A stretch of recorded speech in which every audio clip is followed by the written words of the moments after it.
Bom dia, estamos começando agora mais uma edição do nosso programa Observadores, aqui na telinha da TV Correio SBT. Eu sempre começo agradecendo a audiência de você de casa que nos acompanha aqui todas as semanas, e em contrapartida a gente vai trazendo aqui assuntos interessantes e também entrevistados que podem contribuir com o nosso conhecimento. No caso de hoje a gente vai falar de direito eleitoral, recebendo aqui essas duas feras, Dr. Ricardo Moura, Dr. Magdenberg Teixeira, o Berg, e você de casa que está participando nesse bate-papo conosco. Eu começo dando bom dia para os nossos convidados. Dr. Ricardo, bem-vindo, bom dia. Bom dia, Patrick, bom dia a toda a produção. Uma satisfação imensa estar aqui novamente colaborando com um tema tão importante, né? Logo, ainda mais no cenário atual, que é o ano de eleição. Satisfação e gratidão. Obrigado. Que bom ter você aqui conosco. Dr. Berg, bem-vindo também.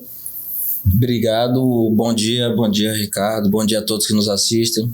É uma satisfação e eu cumprimento o Grupo Correio por ter essa atenção com esse tema tão importante, que é o tema jurídico nas eleições, no ano das eleições. E o que faz enriquecer muito mais o debate. Obrigado. Perfeito. Pessoal, são 10 anos do programa Observadores, vocês já estão acostumados, a gente está aqui com um novo cenário, com um novo formato, mas sempre trazendo aqui, mas com o mesmo espírito que você já está acostumado. O Dr. Ricardo Moura, advogado criminal e eleitoral, mestre em Direito, membro da Abracrim, e traz sua experiência consolidada no escritório MF Advogados. E também está aqui o Dr. Magdenberg Teixeira, que é especialista em Direito Eleitoral, presidente da Comissão de Direito Eleitoral da OAB Marabá, e ambos vêm contribuir com análise profunda, e a gente vai conversar aqui bastante sobre eleições 2026 e aproveitarmos a experiência desses dois juristas aqui que são conhecedores como nunca do trabalho da Justiça Eleitoral. Eu vou pedir para o Rodrigo jogar aqui a primeira imagem na tela. Joga aqui, por favor, Rodrigo. A gente está vivendo esse momento aqui, né, Ricardo, que ainda o alistamento eleitoral em aberto. Até uma coisa nos chamou a atenção nas eleições anteriores, que foi o eleitorado de Paraupebas passou de Marabá e continua em franco crescimento. Isso aí realmente é uma coisa que a gente não tem nem conseguido explicar, né? Como é que está hoje a questão do alistamento. É verdade, Patrick, é uma circunstância até salutar, porque Marabá, historicamente, sempre esteve à frente de Paraupebas em população, em eleitorado, e no último pleito nós fomos ultrapassados, né? E agora, bem lembrado, essa foto ilustra muito bem, o alistamento ele se aproxima, né, do seu desfecho. Agora, no próximo dia 6 de maio, é a janela para que eleitores possam fazer esse alistamento, transferir a zona de votação e cadastrar a biometria, porque hoje a biometria não é mais uma faculdade, mas uma regra como meios de computar o quantitativo exato de eleitores aptos a votarem. Então, é importante o eleitor levar isso muito a sério, e eu espero que esse programa, com esse grande prestígio que ele possui na sociedade, não só de Marabá, mas regionalmente falando, sirva de alerta, né, para os eleitores acima de tudo. Doutor Berg, quem são os juízes que estão à frente que vão liderar esse período eleitoral aqui em Marabá? A doutora Adriana, eu vi que ainda está, não sei se ela se troca agora nesse meio tempo. Doutora Adriana, no MP, na verdade, essas partes ainda serão reformuladas para a eleição. Ela ainda, quem vai responder pelas varas, pelas zonas, pela fiscalização, ainda serão nomeados pelo tribunal. Foi o que eu imaginei. E aí, eu peço até licença para fazer uma complementação do que o doutor Ricardo colocou, que é a questão social do alistamento, porque nesse momento as pessoas com nome social, elas irão trazer para a justiça eleitoral como elas querem ser tratadas. Perfeito. Tem toda a questão da acessibilidade também, onde as pessoas que portam necessidades especiais, elas vão trazer para a Justiça Eleitoral, informando as suas sessões e qual a sua necessidade, para que a Justiça atenda essa demanda dessa população. Muito bem colocado. E fora o primeiro voto, né? A turma que vai exercer cidadania, ter essa possibilidade de exercer cidadania de uma forma mais específica. Com certeza. Vamos passar aqui mais uma... Então, assim, para explicar a turma, para fechar essa parte que eu perguntei para o Dr. Berg, o que acontece? O juiz eleitoral geralmente é escolhido entre os juízes da comarca, Sim. não é isso? A comarca que só tem um juiz, obviamente aquele juiz automaticamente é o juiz que vai presidir o processo eleitoral. No caso de Marabá, que a gente tem vários juízes, varas no nosso judiciário local, é trocado de tempos em tempos, acho que 2 anos, né? Biênio, exato. Biênio, né? Então, quando eu falei doutora Adriana, a doutora Adriana Tistão, que hoje responde pela 23ª, mas Marabá, que tem duas zonas eleitorais, vai trocar esses juízes. É por isso que o doutor Berg está destacando que ainda saberemos quem são os juízes que vão presidir o processo eleitoral em Marabá nas duas Isso, zonas. Exatamente. E aí, só um adendo, é importante dizer, porque essas são eleições gerais, então a primeira vara, né, o primeiro impacto vai ser no tribunal. Ali é o primeiro contato com a justiça. Aqui serão auxiliares, o Ministério Público, os juízes serão auxiliares do tribunal, onde de fato é quem irá processar todas as informações. Perfeito. E inclusive, doutor Ricardo, da primeira pergunta que eu lhe fiz, Paraupebas cresceu tanto o eleitorado que lá já tem direito a segundo turno, né? Exatamente. Das eleições. Só não teve agora em 2024 porque o prefeito 50% que mais ganhou ele atingiu, né, 50% mais um. Então, mas se não, a gente já teria estreado o segundo turno para o Eu dou meu palpite, Patrick, que até julho, agosto, quando estiver fechando mesmo a estatística eleitoreira de Marabá, eu acredito que nós vamos estar batendo assim a marca dos 200 mil eleitores biometricamente já cadastrados. Eu entendo que isso também, né, doutor Berg? Pela projeção aritmética que a gente tem visto nos últimos anos. Acompanho o Ricardo. E a demanda populacional de Marabá, que aumenta cada vez mais com os grandes empreendimentos, é natural que as pessoas venham e tragam seu domicílio eleitoral também. Perfeito. Já viram o nível aqui, tô gostando. Já o bate-bola já tá ficando bom. Vamos passar aqui mais uma imagem, por favor. Que representando, né, o eleitorado, o título de eleitor em mãos, título de eleitor que hoje em dia a pessoa pode levar inclusive no celular, né? Não é mais obrigatório você estar com um documento ali, você hoje já tem o aplicativo para isso. Vamos passar mais uma, por favor. Aqui também representando os eleitores no local de votação. Eu quero aproveitar essa imagem, doutor Berg e doutor Ricardo, para destacar, a gente está num mundo polarizado, né, que hoje o debate muito direita-esquerda, e eu tenho ouvido muito nas ruas, não sei se vocês também têm ouvido isso, pessoas dizendo que não vão comparecer para votar ou que vão votar em branco. Tem muita gente dizendo isso. Exatamente. Hoje, na oportunidade, estava tomando café em uma banquinha ali próximo ao Hospital Municipal, e a senhora que estava me atendendo, ela disse que ia justificar o voto dela. E eu indaguei por quê. Infelizmente, ela não acredita mais em discurso nem de direita e nem de esquerda. Ela falou, vou só justificar. E assim como ela, vários, que a gente observa o número de eleitores que Marabá tem. Por exemplo, Marabá tem 176 mil, Ricardo. 176 mil votos válidos e 140 mil comparecem. Uhum. Então, a abstenção é grande. É interessante essa questão de Marabá, porque a gente tem, né, Ricardo, historicamente, um índice de 20% a 25% de eleitores que não comparecem às urnas aqui em Marabá. Tanto nas eleições municipais quanto nas eleições gerais, Patrick, é importante frisar também que o comparecimento desses eleitores no nosso país, ele é obrigatório, assim como também é obrigatório a justificativa no caso de ausência e também é obrigatório pagamento de multa em caso dessa justificativa não ser dentro do prazo legal. E, por consequência lógica, para fins sancionatórios, se o eleitor permitir que 3 pleitos seguidos ele não proceda à votação, não justifique, não pague a multa, o título automaticamente é cancelado. Perfeito. Mas votar em branco também, anular o voto também faz parte do jogo. Desde que ele compareça e assine o termo de comparecimento, pegue o ticket comprovando que ele foi até a urna, o que ele vai fazer com o voto dele, aí é responsabilidade unicamente dele. Eu comparo muito, Berg, com o futebol. É o cartão amarelo, né? Você tem, o jogador tem direito de querer fazer uma falta e levar o cartão amarelo dele. né? Faz Exatamente. parte do jogo. É como o doutor Ricardo falou muito bem, é o comparecimento que é obrigatório, não é? É aí o cidadão, ele está em pleno gozo da sua capacidade eleitoral ativa. A ativa é quando você vota, a passiva é quando é votado. Perfeito. Mas aí a gente deixa a mensagem, para que de fato a gente não perca a esperança, não é, doutor Ricardo? O importante é a gente ouvir ideias, articular, indagar os nossos representantes, porque você ficar alheio a esse processo não vai contribuir em nada. O nosso sistema é esse, está posto, pronto.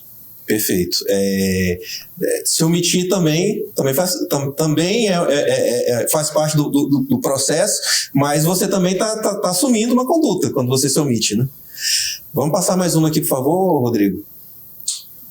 Gente, eu queria falar de urna eletrônica, né? Nos últimos anos polemizou muito. Eu tenho a minha opinião pessoal e até vou dizer que eu acho que a polêmica que se inventa em cima de urna eleitoral é casuística, né? Tem a ver com você estar ou não estar no poder. Para mim isso é muito claro, mas eu queria saber de vocês, já falando tecnicamente, já que vocês são dois profissionais da área, como vocês, acompanhando o dia a dia eleitoral, veem hoje o nosso processo eleitoral, os avanços do nosso processo eleitoral, o próprio uso dos meios eletrônicos, como a urna eletrônica. O Dr. Berg faz parte, inclusive, de uma comissão da subseção. Até eu queria começar pelo senhor, Dr. Berg. Primeiro, colocar o papel da Justiça Eleitoral. A Justiça Eleitoral agora, ela está fazendo a sua função administrativa, Perfeito. Que é o angariamento eleitoral, trazendo as pessoas para dentro do sistema de votação, não é? E depois disso, a gente vai chegar na questão jurídica, que é quando começa o processamento de quem quer ser candidato, que o candidato ele vai levar até a Justiça Eleitoral para que se analise as condições de elegibilidade, se tem alguma hipótese de inelegibilidade. E aí a gente vai concluir lá com o dia do sufrágio, o dia da votação, que é por meio das urnas eletrônicas. O nosso sistema, e aí já é uma opinião não pessoal, mas com base em dados, aqui eu vou trabalhar sempre com base em dados, o nosso sistema é o mais avançado do mundo. A nossa Justiça Eleitoral, ela tem que ser parabenizada. Nenhum lugar do mundo se tem um processo de apuração tão rápido e tão eficaz. Porque tudo que se coloca, Patrick, acerca das urnas, de fraude ou não passa de boato. Nunca foi comprovado nada. Pelo contrário, a Justiça Eleitoral, ela sempre realiza testes com toda a população, com toda a organização civil. Então, assim, quem quiser está lá para acompanhar. Me permita um parêntese, você vê até as eleições dos Estados Unidos, que perto da nossa ainda é arcaica, né? Ou seja, ainda no voto, né, no bilhetinho ainda, com alguém questiona, tem que fazer uma recontagem na mão, e eu acho isso terrível. E aí até a eleição dos Estados Unidos, ela foi questionada pelo próprio atual presidente dos Estados Unidos, né, o Donald Trump. Ele questionou sobre possíveis fraudes. E foi feita a recontagem, não ficou nada comprovado, né? Pegando um pouco um gancho do Dr. Berg e até da sua opinião, Patrick, eu também coaduno de que nosso sistema de urna é o mais seguro do mundo, porque nunca se demonstrou uma facilidade de uma intervenção externa, seja de quem quer. Também nunca demonstrou-se nenhum tipo de imperícia na parte da contabilização desses votos, tanto que a própria ABIN, né, e o próprio Exército, as Forças Armadas e a Aeronáutica submeteram a várias análises de segurança e não acharam um vestígio mínimo que pudesse colocar em xeque, né, a lisura do pleito eleitoral. E as nossas urnas, elas são tão modernas que, além dela fornecer uma parte numérica de um tamanho que qualquer pessoa, até com dificuldade de visão, consiga bem enxergar, ela fornece até aquelas marquinhas para aquela pessoa que tem uma dificuldade, mas consegue manusear isso. Sim. E o aviso sonoro para saber se o voto foi completado ou não. Então é muito difícil um eleitor comparecer hoje numa urna, seja ele um adolescente ou um idoso, e não conseguir por si só elaborar de forma individual e imparcial essa votação. Inclusive, uma das figuras que existia no passado, até no passado recente, ela foi totalmente eliminada com a biometria, né? Que é o cidadão aparecer para votar com um documento de outra pessoa. Exatamente. Isso aí, concordamos que a partir da biometria morreu, né? O conhecimento facial, até a questão mesmo genética e de impressão digital, não tem como você fugir ou você transferir essa responsabilidade de voto para um terceiro. E é isso que faz o nosso sistema eleitoral. Inclusive, a Noruega divulgou, acho que foi em 2022 ainda, uma nota que o sistema era comprado da Noruega. Sim. Né, de que até os países europeus estavam aderindo a esse sistema de votação eletrônica, a exemplo do país latino-americano que é o Brasil. Olha, uma coisa que eu achei que acabaria com a biometria, Berg e Ricardo, é a questão de cidades que têm mais eleitores do que moradores, né? Exato. Que a gente sempre teve aqui na região. E eu achei que acabaria. Mas a gente viu que continuam, alguns municípios aqui da região continuam tendo mais eleitores que moradores. Imagino que são municípios que têm outras cidades ali próximas, circunvizinhas, então muito claramente são pessoas que residem efetivamente nessas outras cidades, mas votam em outra. Imagino eu, né? Eu conheço muita gente, por exemplo, que trabalha em Marabá, mas reside em São João do Araguaia, por exemplo, Nova Ipixuna, e todos os dias faz esse percurso de ida e vinda e nunca transfere o título. Ou seja, o ganha-pão dele é aqui, cidade grande, mas o domicílio eleitoral é o seu interior. E esse movimento, ele é muito mais político do que jurídico. Porque numa cidade interior pequena, é muito mais fácil você ter contato com o vereador, com o prefeito, não é? Então o eleitor tem mais afinidade de estar ali. Perfeito, e aí eu só queria mais uma licencinha para fazer um gancho, para a gente desmistificar logo que a urna eletrônica não é auditável. Ela é auditável. Ótimo. Quando se vai iniciar uma votação, chama-se, o presidente da sessão chama-se os fiscais de partido, né, todo mundo que está ali, e tira a zerésima, mostra que aquela urna está sem voto. Zerésimo. E ao final da votação é feito de novo essa reunião e é puxado todo o boletim de urna, os candidatos que tiveram votos ali naquela urna com o número, e isso vai para a Justiça Eleitoral. Então isso sim é uma auditoria. Berg, tanto é assim que a gente nunca viu nessas questões de tentarem desacreditar as urnas eletrônicas, nós nunca vimos um presidente de partido dando entrevista falando isso, né? Com certeza. Por quê? Porque eles sabem como funciona. Então só sabe, às vezes é alimentado que as pessoas falem isso na rua. indica o suplente, indica inclusive o delegado que faz o processo fiscalizatório. Exatamente. Então não há como apontar uma fraude nesse sentido. Perfeito, muito bem destacado. Pessoal, quem ligou a TV agora, nós estamos conversando aqui, bate-papo de alto nível com essas duas feras aqui, Dr. Ricardo Moura, Dr. Magdenberg Teixeira, falando aqui de justiça eleitoral. Eu peço que você continue conosco, a gente vai para um rápido intervalo. Voltamos já aqui no SBT.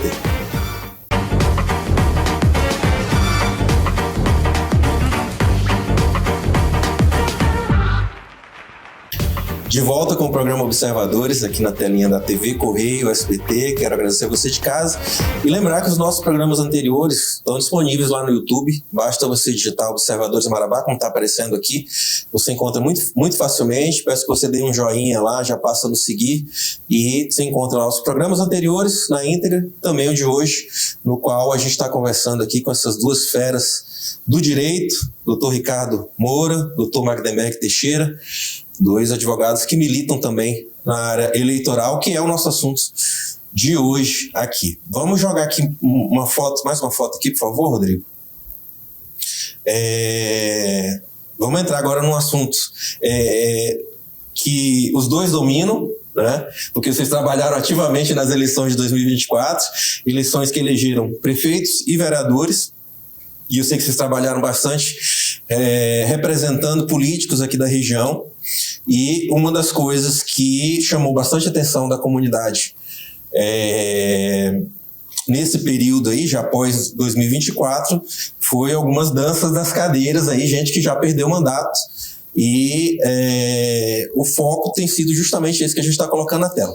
Mas primeiro eu vou colocar um vídeo, porque tem alguém fazendo uma pergunta para vocês sobre esse assunto. Por favor, Rodrigo. Bom dia, Patrick. Bom dia, os doutores. Quero agradecer, porque estou muito honrada em poder receber esse convite, poder contribuir com esse diálogo que é tão importante para a sociedade como um todo, falar sobre o direito eleitoral desse período que a gente está iniciando agora, né, campanha eleitoral. E a minha pergunta para os doutores aí, Magdenberg Teixeira e Ricardo Moura, na opinião de vocês, como especialistas, como as decisões mais recentes sobre a cota de gênero pode influenciar as eleições de 2026? E de que forma os partidos estão se organizando após a cassação de alguns mandatos? Perfeito. Quero agradecer primeiramente a Vitória, né, acadêmica de Direito, inclusive está aqui nos bastidores. Obrigado, viu, Vitória, por estar aqui conosco e ter contribuído com essa pergunta aqui para o doutor Ricardo e para o doutor Berg. Eu até vou pedir para o doutor Berg primeiro, né, já que ele tem vitória recente justamente nesse perfil. Por favor, Berg.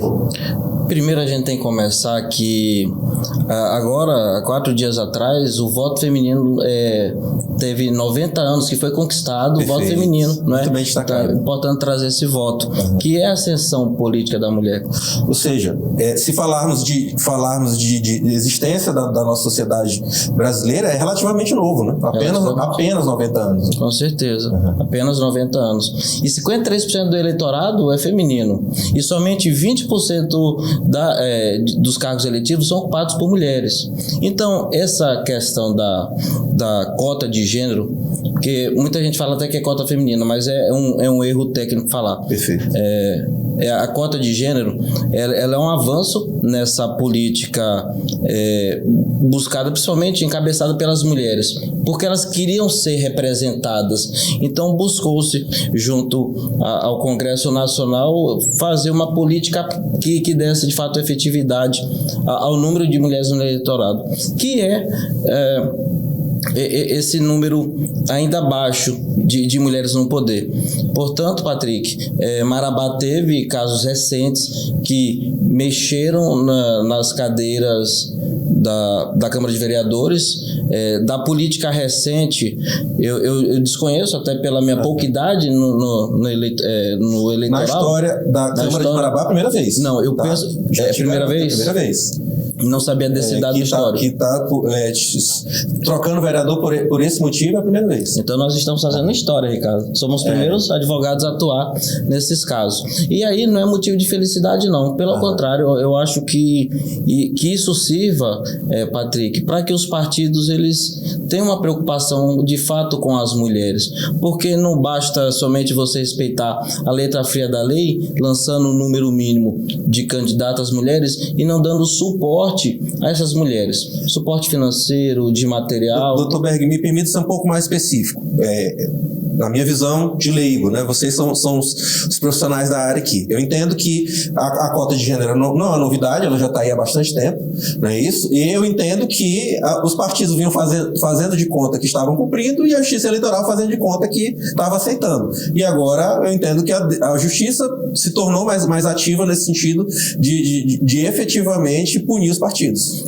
Na verdade, eu vou só fazer uma defesa da Justiça Eleitoral, porque se isso não for levado até a Justiça não vai apreciar. Perfeito. Né? Então, assim, nós temos um Ministério Público muito mais atuante, nós temos advogados especializados, mas que vem trabalhando há pouco tempo. Eu conheço a atuação do Dr. Ricardo Moura, que para mim é referência, mas essa especialidade de advogados na nossa região ainda é muito acanhada. Você vê isso mais na capital. E foi esse momento que se buscou a Justiça e a Justiça deu resposta imediata. O senhor está falando isso porque nesses 2 casos específicos que a gente está citando aqui, se ninguém tivesse demandado, nada teria mudado. A Justiça precisa ser provocada. Exatamente, tem que ser provocado, né?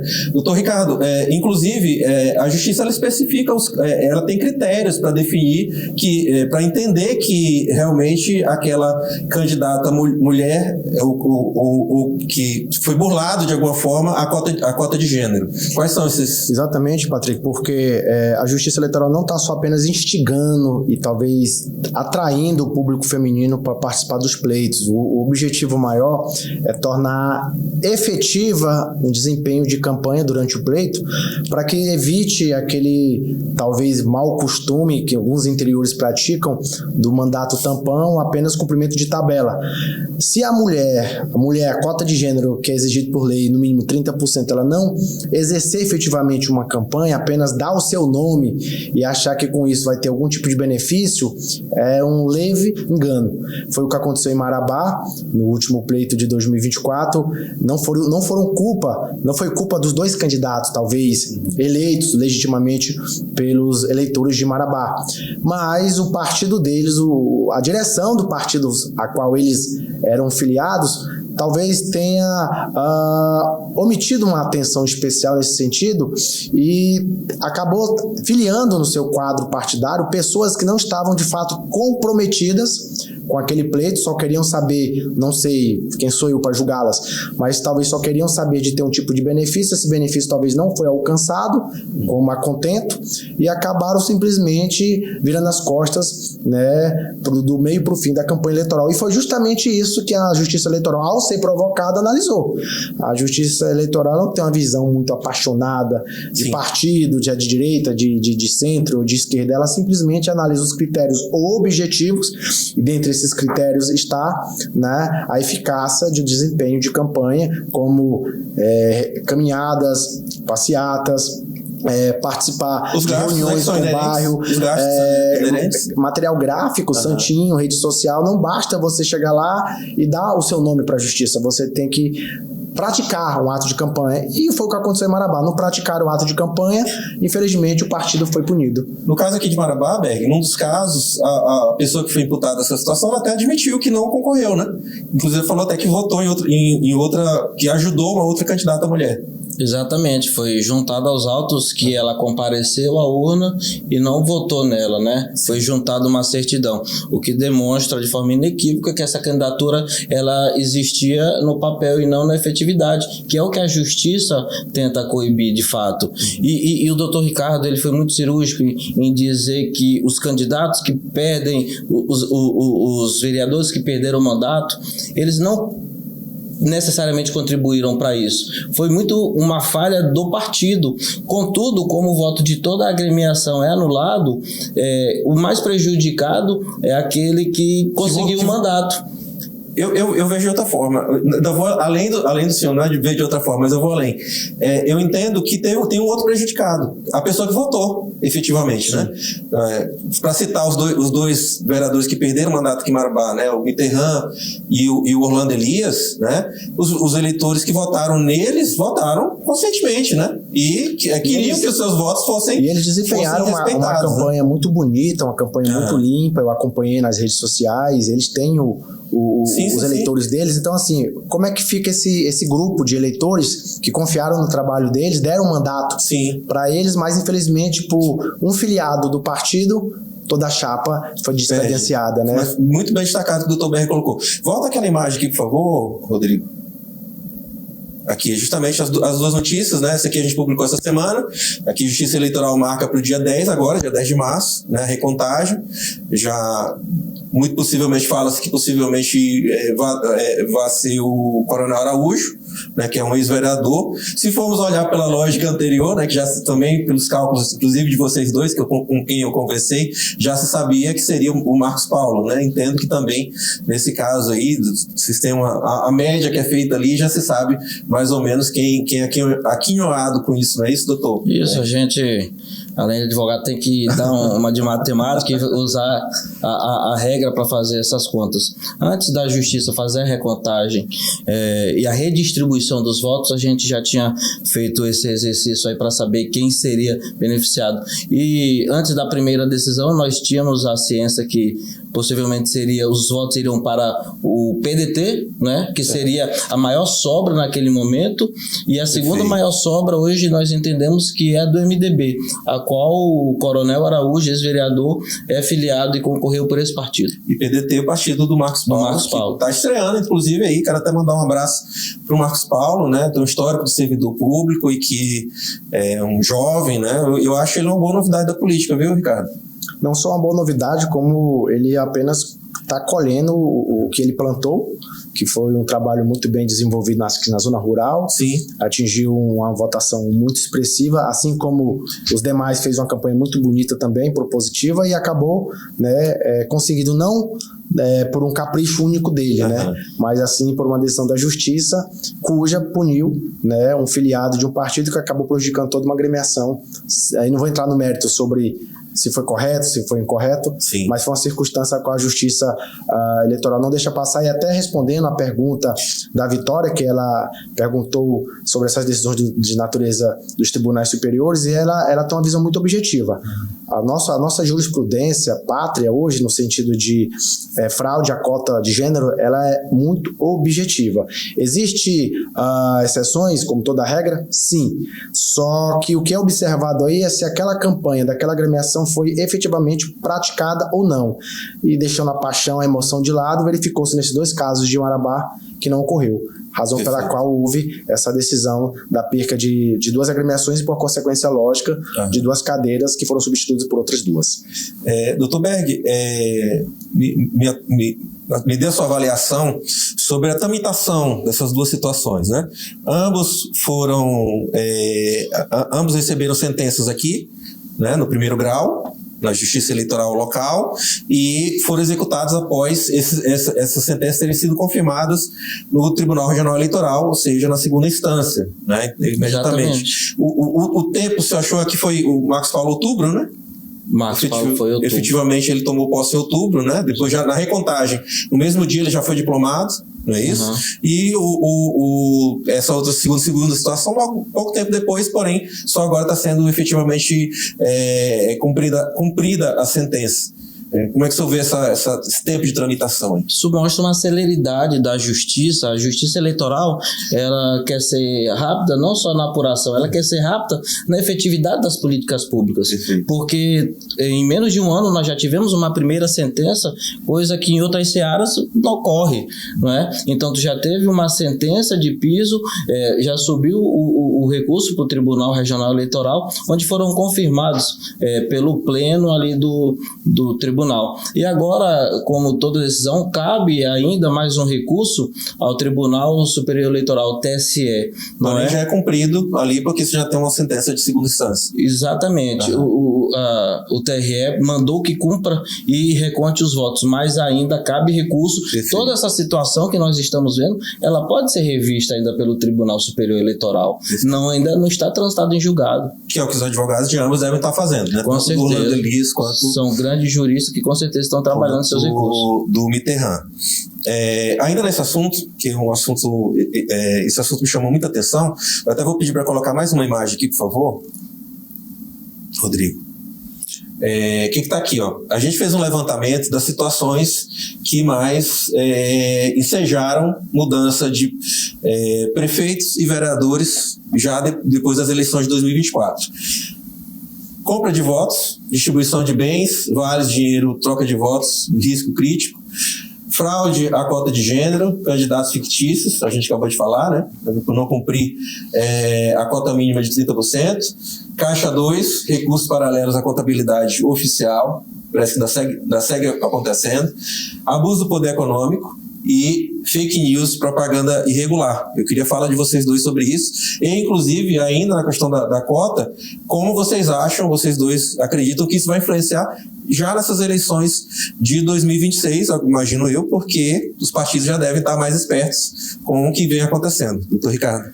Sobre essa questão da cota, Patrick, é muito objetiva. A legislação ela abre como janela periódica 6 meses anteriores ao pleito. Então, até o dia 5 de abril, quem filiou, filiou.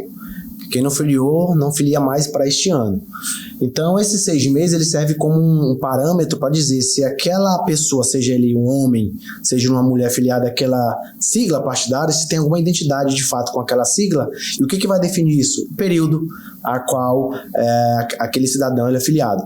Nesses 2 casos de Marabá, por exemplo, salvo engano, as filiações das 2 candidatas que foram tidas como fictícias, elas ocorreram meses antes do pleito, diferentemente dos candidatos que foram eleitos. que já eram talvez há anos filiados àquele partido, já tinham uma identidade maior com aquele partido. E se a gente pegar essa regra a nível de Marabá e transportar para nível de estado do Pará, já que essas eleições de 2026 são eleições gerais, a gente observa que aqueles candidatos que são eleitos ou que são reeleitos, eles já têm um histórico grande de filiação com a sua sigla. E aqueles que só vão compor chapa, muitas vezes, só procuram se filiar 6 meses antes, que é justamente quando a janela eleitoral assim o exige. E sobre essa questão da compra de votos, penso eu que é um vírus, né, que tem no nosso sistema eleitoral, que apesar da justiça eleitoral coibir, a sociedade coibir, o Ministério Público coibir, ainda vão ter aqueles que vão ousar burlar esse sistema. Então cabe a nós, cidadãos, não aceitar que o voto seja comprado, porque existe a figura daquele que compra, né, que é o corruptor, mas também aquele que aceita se corromper. E é justamente isso que mais causa, talvez, uma indignação da população quando vê essa prática corriqueira. Eu tô rindo porque eu tô lembrando aquele caso lá que passou, inclusive, no Fantástico, não foi, doutor Berg? Do cidadão lá que foi buscar as telhas de volta. Né? Porque a gente fala sobre compra de votos, a pessoa, né, em casa está pensando efetivamente no dinheiro, né? Mas as coisas da compra de voto, ela se dá de N formas, né? Também com favores, etc. Né?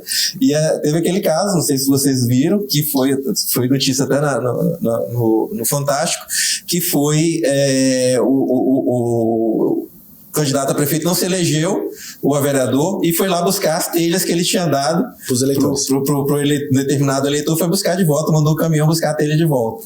Infelizmente, no interior, nós vivemos uma cidade do interior, mas uma cidade de porte médio, no interior mesmo, a compra de voto ela é muito mais enraigada por ter uma população mais carente. Então ali o cimento, a areia, a telha, ela contribui muito para essa compra de voto. Infelizmente até a saúde pública, o SUS é utilizado para compra de voto. Perfeito, verdade. Um sistema que é gratuito, mas os detentores de mandatos utilizam dessa ferramenta. Passar alguém na frente, na fila. Infelizmente ocorre muito. Mas aqueles temas ali, eu gostaria de pensar que é a fake news. Esse dia em minhas redes sociais eu trouxe um caso que aconteceu em Alagoas, onde uma prefeita eleita no último pleito, ela perdeu o mandato, porque nas suas redes sociais ela trouxe atos sabidamente inverídicos contra a adversária dela. E aí, Patrick e doutor Ricardo, mentira sempre existiu na política. Desde que política, ela já existiu. Só que agora nós temos o celular, que são as redes sociais. Catapultando isso aí. Catapultando, né? Você abre alguma coisa ali que tem cara de coisa crível, né? Exatamente. Então essa rede social, ela alastra uma mentira de uma forma assim, sem precedente. E agora a gente ainda tem a questão da inteligência artificial, não é? Que é a chamada deepfake, que muda tudo. Que por meio de um vídeo se coloca o Patrick falando uma coisa que nunca falou em um local que nunca esteve. Isso é muito perigoso. Sim. Inclusive, doutor Ricardo, nessa seara, eu sei que o senhor combateu esse tipo de coisa, tem a situação do cara, cria um site específico, compra, né, uma hospedagem internacional, cria um site específico para aquele momento de eleição. O doutor Ricardo, eu sei que combateu esse tipo de coisa, e a juíza não sabe nem para onde demandar. Isso, ela vai tentar tirar do ar, ela vai mandar para onde? Isso é tão interessante, Patrick, que os tribunais superiores já estão criando a regulamentação da internet para que evite-se que sites que sejam hospedados em países internacionais tenham uma ingerência nas redes sociais do Brasil. Aí entrou aquela discussão com a Meta, Facebook, Instagram, se ela iria ou não submeter ao regramento do nosso país, e aí entrou-se também aquela discussão, mas onde é que mora a liberdade de expressão? Você tem liberdade de expressão, uma coisa. Agora, a liberdade de você denegrir a imagem e a honra de um candidato é uma coisa totalmente diferente, e alguns apetrechos jurídicos, como o Dr. Berg deve bem saber, que estão a cargo da legislação, é que algum conteúdo, quando ele é postado, ele pode, dias depois, ou horas, ou minutos depois, ser removido. Só que ele deixa um rastro. E nós conseguimos detectar aquele conteúdo após a sua remoção com o Verifact ou com o código hash daquele conteúdo para que a gente possa ajuizar. O X da questão é ajuizar contra quem? Se o site, por exemplo, for hospedado, sei lá, no país da China ou do Oriente Médio. Como é que nós vamos punir esse site? Ou como é que nós vamos tirar ele de circulação? Aí é onde entraria a Meta, né, que faz todo esse controle, vamos dizer, das redes sociais, para que ele tivesse um mecanismo de deletar aquela conta, para que aquele conteúdo não fosse pulverizado. E tanto seja com elogios ou com críticas, ou deepfakes, como bem disse o Dr. Berg, que é o que mais talvez cause o termômetro de uma eleição, porque aquele que leva um tapa, que leva a crítica, ele não esquece. Talvez o que bate, esquece. Então é isso que a Justiça Eleitoral tenta combater, que as pessoas estão esquecendo de falar de propostas, de plataformas de governo, quais são os seus ideais para melhorar a vida da sociedade, e estão tentando denegrir a imagem do opositor. Hoje o eleitor está naquele dilema: eu voto no que tem a melhor proposta, ou voto naquele que tem menos críticas, ou que tem menos deepfakes, ou que tem menos escândalos na sua reputação. Então hoje o eleitor está usando 2 tipos de filtro. Um filtro mais intrínseco, que é aquele voltado às benfeitorias do poder público, e aquele mais extrínseco, ou seja, a reputação daquele candidato. Então, hoje a Justiça Eleitoral, ela tenta, vamos dizer assim, mitigar essa prática, porque isso não é só entre o candidato A e o candidato B. Isso, às vezes, é entre o eleitor A e o eleitor B. Isso gera polêmica. Em 2022, nas eleições para governo federal, teve 1 ou 2 óbitos registrados no nosso país de um cidadão que fez uma festa de aniversário temática com o candidato dele, e chegou alguém que não gostava do candidato dele e não conhecia ele, não era convidado dele, adentrou a festa dele e foi tirar satisfação. Houve uma briga, um desentendimento, um puxou a arma e matou o outro. Então olha a que ponto chegamos por essa questão de deepfakes e essa paixão, essa emoção em volta da política. Doutor Ricardo, estourou nosso tempo nesse bloco. Quem ligou a TV agora, a gente está aqui com o doutor Ricardo, doutor Magdenberg, falando de justiça eleitoral. Peço que você continue conosco, a gente vai para um rápido intervalo aqui no SBT.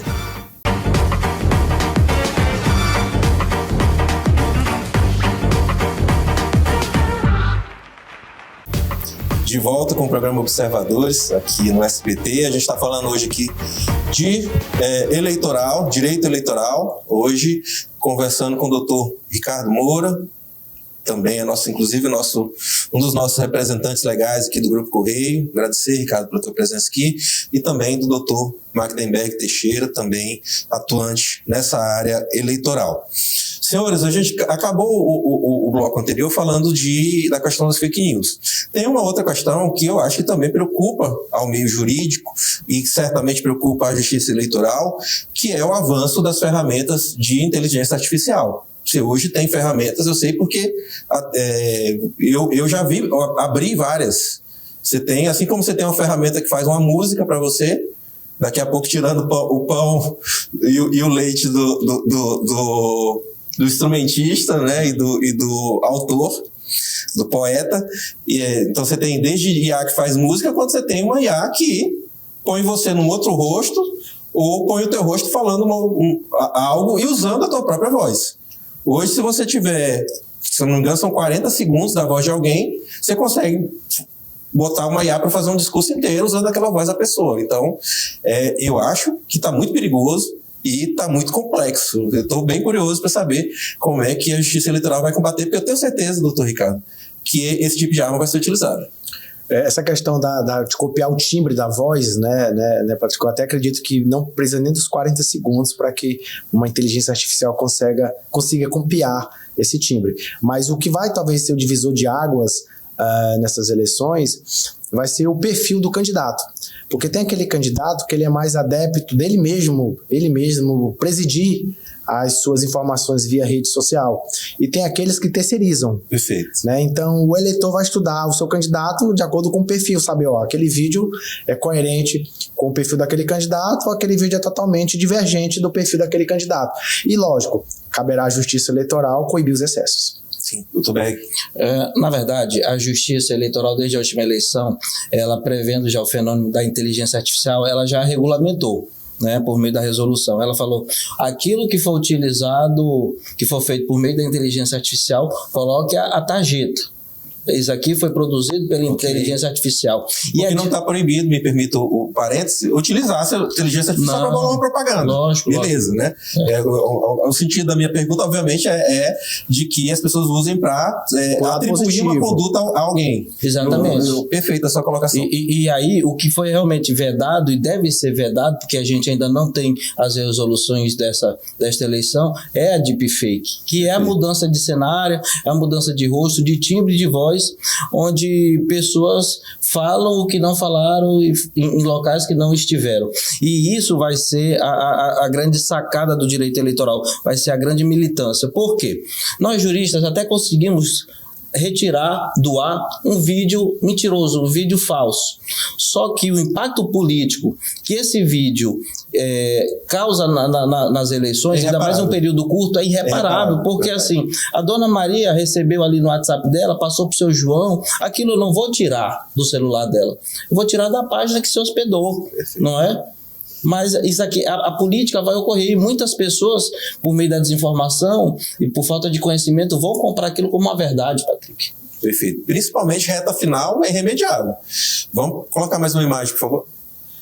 Senhores, aqui a gente tem um pedaço aqui do cronograma, agora de março para frente as coisas já começam a acontecer. Não é isso, Ricardo? Você que gosta de sempre se prender muito a essa questão aí do cronograma eleitoral, fala pra gente um pouquinho. É interessante, Patrick, porque desde janeiro, na verdade, está a partir de março, né? Mas desde janeiro já começou a ser autorizado pesquisas eleitorais, desde o 1º de janeiro, apesar de eu ainda não ter detectado a fundo, mas já havia alguns anúncios para fins de Senado, mais majoritário e mais para governo. Não vi ainda para estadual, federal, mas basicamente esse calendário serve de um norte para que o eleitor se planeje e, acima de todas, as agremiações partidárias para evitar que algum prazo aí transcorra, como por exemplo uma filiação indesejada ou uma cota não atendida, e acabe lá na frente o partido sendo prejudicado por não conseguir completar sua chapa. Duas coisas que me chamam a atenção: filiação partidária, né? Tem um período aí para você poder trocar de partido, e a desincompatibilização. Doutor Berg, está muito interessante essa agora, porque como a gente tem, né, governadores, senadores, etc., é o caso, o governador que está no segundo mandato e vai concorrer tanto a Senado, né? Na maioria dos casos, Senado, né? Ou que eventualmente tenha um sucessor que é parente, ele vai ter que se desincompatibilizar. A gente está no período de pré-campanha. Como o doutor Ricardo colocou muito bem, nós já tivemos nesse período pesquisas eleitorais impugnadas na justiça. Sim. Não é? Então a gente já está num período pré-eleitoral que a justiça eleitoral já está de olho, e o que permeia também é essa questão da desincompatibilização. O governador que se encontra em seu segundo mandato e que vai concorrer a algum outro cargo eletivo, ele precisa se afastar da máquina para que o seu vice, ou em alguma impossibilidade, o presidente da Assembleia Legislativa assuma esse cargo, não é? Lembrando que essa transmissão de mandato, por exemplo, para um vice-governador, não torna ele mais inelegível para 2 mandatos, porque antes se tinha esse entendimento. Não torna ele elegível para 2 mandatos. Inelegível para 2 mandatos, porque antigamente se tinha esse entendimento, que quem estava em um mandato tampão, como esse é conhecido como mandato tampão, ele só poderia concorrer mais uma vez. Não, houve esse esclarecimento pela jurisprudência. Esse mandato tampão não, você vai poder concorrer a 2 mandatos. Então esse vice que ficou, né, ele eventualmente seja um candidato a governador, ele eventualmente se elegendo, ele ainda vai poder daqui a 4 anos concorrer novamente a uma reeleição. É o que temos de algumas decisões recentes. Uma jurisprudência isso aí. Não está escrito com todas as letras. Não.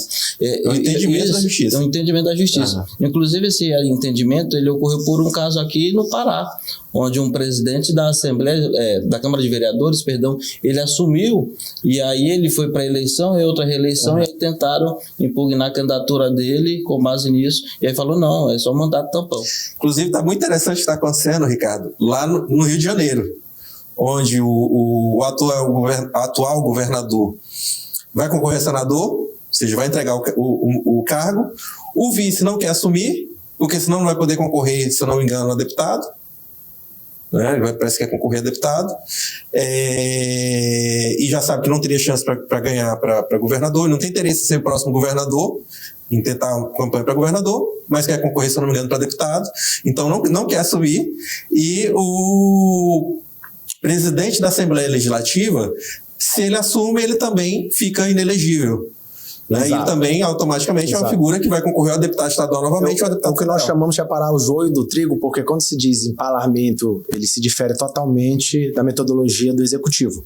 Enquanto um candidato a deputado, ele pode se licenciar do seu cargo de vereador, por exemplo, num período para ser candidato a deputado estadual, caso ele não ganhe para deputado estadual ou federal, ele possa voltar ao mandato de vereador, ou um caso de um deputado assumir uma secretaria ou um ministério e que depois sair desse ministério voltar para o seu cargo no parlamento, não há nenhum impeditivo. Só que quando o assunto é executivo, a conversa já é outra, porque um governador ele não pode disputar um cargo de outro cenário, seja parlamento ou de outro cenário executivo, sem ele se afastar em definitivo do cargo anterior. É o que vai acontecer no nosso estado, por exemplo, caso... Né, principalmente, me permita o parênteses, e falando de uma forma mais pro leigo, né? O objetivo central disso aí é que a pessoa não use do cargo para vantagens na eleição efetiva. E aí nessa daí do Rio de Janeiro, bem elencado por você, se o candidato, ao se afastar, o vice tem que assumir, mas o vice não quer concorrer, quer ser parlamento, ele também não pode ficar no cargo porque se torna inviável o registro de candidatura enquanto ele não sair do cargo. Então, essa análise que ela é feita no Rio de Janeiro, ele também pode ser transportada... Esse exemplo que eu estou dando do Rio de Janeiro... O Pará. Quem assume é o presidente do Tribunal de Justiça. Exatamente, presidente do TJ. E se fosse o Poder Judiciário, como no caso do Sérgio Moro, que tinha que sair do Judiciário para tentar uma vaga no Senado, ele tinha que ser exonerado. Então, existe a tal do licenciamento, que é no parlamento, o afastamento, que é do executivo, e quando envolve o judiciário, a exoneração em definitivo. Você não tem como votar ser juiz se você não ganha um pleito eleitoral. Então, essas classificações, vamos dizer, jurídicas, elas são muito salutares. No Rio de Janeiro, inclusive, vai ter eleição agora. Eles vão fazer uma eleição, porque parece que nem o presidente do Tribunal de Justiça quer assumir. Então, eles vão fazer uma eleição indireta. E é tentando... tirar esse medo dos presidentes das casas em assumirem que a jurisprudência está mudando esse entendimento da questão do mandato, exatamente, do mandato tampão, e não tornar o agente inelegível por 2 mandatos. E aí a gente está falando muito de governador, mas agora em abril terão outras incompatibilidades de cargo. Por exemplo, o secretário de Estado ele vai precisar sair do cargo para ele poder concorrer. Não é só a figura do governador. Vários agentes públicos, ministros de governo, a fim de não se usar da máquina pública em benefício próprio, ele vai ter que se afastar do cargo, né, para que a paridade de armas, que é o principal preceito da Justiça Eleitoral, seja mantida ali, que todos os candidatos tenham a mesma paridade de armas. Perfeito, gostei. Fechamento do cadastro eleitoral, Ricardo, dia 6 de maio, desincompatibilização 3 meses de secretário de juiz, aí são dia 4 de julho, né? Ou seja, está mais distante um pouco.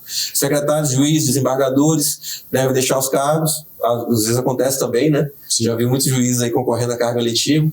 Registro de candidaturas, né, prazo final para registro de candidatura na Justiça Eleitoral, dia 15 de agosto. E é interessante frisar, Patrick, que no dia 16 já começa a campanha, já pode haver pedido expresso de voto. Sim. Dia 15 registra-se, e no dia 16 já se faz campanha em material quando para gráfico. O público, né? Uma vez que o senhor destacou, a eleição já começou, né? Já começou. Mas para o público é quando eu entendo que a eleição efetivamente começa no dia 16 de agosto. Ainda faltou aí um fechamento aí do dia 20 de julho a 5 de agosto, que é das convenções, onde vão ser eleitos aqueles candidatos que vão disputar o pleito. E aí, a partir dessa data em diante, começa o checklist dos partidos e agremiações, o fechamento junto ao TRE e o registro de candidatura até o dia 15 e 16 começa a campanha. E aí, Patrick, me pergunta só um adendo. Você falou que muitos juízes eles se candidatam. Com base nisso, existem projetos de lei que os magistrados, assim como os membros do Ministério Público, devem respeitar um período fora do cargo para concorrer aos cargos eletivos. Porque no passado recente, alguns utilizaram desse poder que a máquina estatal dá para ganhar visibilidade política. Dois exemplos que a gente tem aí, que são de conhecimento nacional, no caso, o Sérgio Moro, ele mesmo desistiu da carreira pública, né? Sim. Para entrar na política. E no caso do Flávio Dino, ele era desembargador, se eu não me engano, quando ele largou a carreira no judiciário para se candidatar, para entrar na carreira política, e agora voltou ao judiciário sendo ministro do Supremo Tribunal Federal. Nesse caso, o Flávio Dino é interessante que ele era, além de desembargador, ele era juiz federal, que subiu aí era professor também universitário da Universidade Federal do Maranhão no curso de Direito, depois se licenciou, se exonerou do judiciário e se licenciou da docência para se candidatar a governança do Estado, ganhou, foi reeleito, depois elegeu-se senador pelo Estado, depois se afastou, virou ministro, né, que era da Segurança Pública, e depois, como se trata de uma nomeação política a cargos do ministro do STF, foi nomeado pelo atual presidente da República. Só para fazer uma conexão entre duas coisas, doutor Berg, o doutor Ricardo frisou aí a questão da convenção partidária, que é soberana, né, que vai definir os candidatos, e quando chegarmos lá nesse momento da convenção partidária, os partidos já estão, de certa forma, limitados, porque eles só vão poder escolher candidatos entre as mulheres que já são filiadas a partido. Filiação que terminou lá atrás, né? Como a gente está vendo aqui em abril. Em abril. Exatamente. E aí é onde o jurídico começa a não dormir, não é, doutor Ricardo? Porque... Me permita, antes do senhor responder, isso pode, se esse prazo aqui de abril não for bem visto pelos partidos, isso pode virar um problema para o partido lá na frente. Exatamente, porque o agente não tiver filiado por alguma falha, inclusive eu tive casos em um município aqui próximo, onde não foi cadastrado nacionalmente na base do partido. Então o partido perdeu uma série de candidatos, caiu uma chapa inteira, Ricardo. E aí eu ainda tentei argumentar a justiça, mas eu não consegui manter de pé um partido porque não cadastraram na base do TSE, aqueles filiados. E aí mesmo teve a convenção partidária, eles foram escolhidos em convenção, mas por não respeitarem o prazo de 4 de abril, não estavam filiados, não conseguiram ser candidatos. Vou imaginar aqui um cenário. Um partido no Pará que fosse lançar uma chapa para deputado federal com 30 nomes. Se ele só tem 5 mulheres filiadas, não vai ter esse partido, né? Mas vamos imaginar aqui hipoteticamente, né? Se só tivesse 5 candidatas mulheres filiadas, ele já não poderia registrar uma chapa com 30 nomes. Ele teria que reduzir o número de candidatos homens, não é? Para atender exatamente. Somente essas 5 mulheres, elas poderiam ser candidatas por somente 5 estarem filiados. Então, para atingir a cota ali de 30%, iria reduzir o número de candidatos homens. É por isso que começou, Patrícia, só pegando um adendo de vocês aí, um ano antes do pleito eleitoral, ano passado, 2025, começaram os partidos políticos a fazer propaganda de incentivo ao sistema de alistamento e de filiação, justamente para o quê? Para que ele tivesse uma gordura para queimar durante o pleito eleitoral, porque essa gordura, a janela vai fechar agora em abril. Então aqueles que já conseguiram a filiação no passado não vão ter tanta dificuldade até abril, mas tem aqueles partidos que já estão agora em pleno fevereiro desesperados, porque falta um pouco menos. Com certeza. 2 meses essas eleições para atingir essa cota. Senhores, nosso tempo está estourando, né? Papo maravilhoso. Até vamos tentar repetir, né? Antes das eleições, vamos ver se a gente consegue repetir.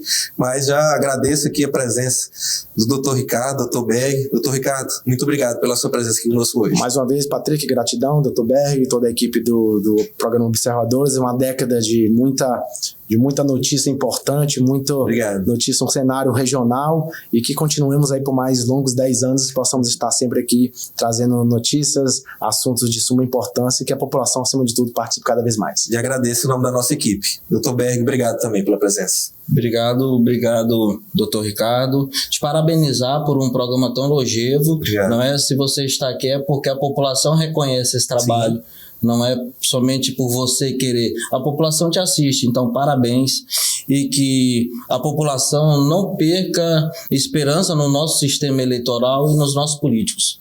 Existem falhas, como todo sistema vai haver, mas de todos esse é o melhor. Sim. Então vamos ouvir os nossos candidatos e vamos escolher os melhores. Obrigado. Certo. Antes de encerrar, eu quero fazer um outro destaque em relação a vocês dois. Vocês são dois ótimos profissionais do direito, são marabaenses, então eu fico feliz. Assim, a gente tem uma série de outras áreas aqui, que hoje a gente tem a nossa formação aqui, né, com o EPA, Unifespa, faculdades particulares e umas N áreas que muito possivelmente você tem a formação da pessoa e de repente, por uma contingência de atuação profissional ou de melhor colocação, essas pessoas vão efetivamente militar nas suas profissões em outras cidades. E no direito especificamente, a gente tem a grata satisfação de termos cursos de direitos muito fortes aqui em Marabá, historicamente, e formando pessoas aqui, que é o caso de vocês dois jovens juristas que já têm uma história construída, que são levados a sério pelo mercado em que vocês militam. E eu queria muito comemorar isso aí, felicitar vocês dois, felicitar as nossas universidades, as nossas faculdades aqui de Marabá por estarem formando profissionais de alto nível, como é o caso de vocês dois, e destaco isso também, levando em conta a figura da Vitória, né, que eu destaquei, que está aqui conosco nos bastidores, uma acadêmica de direito.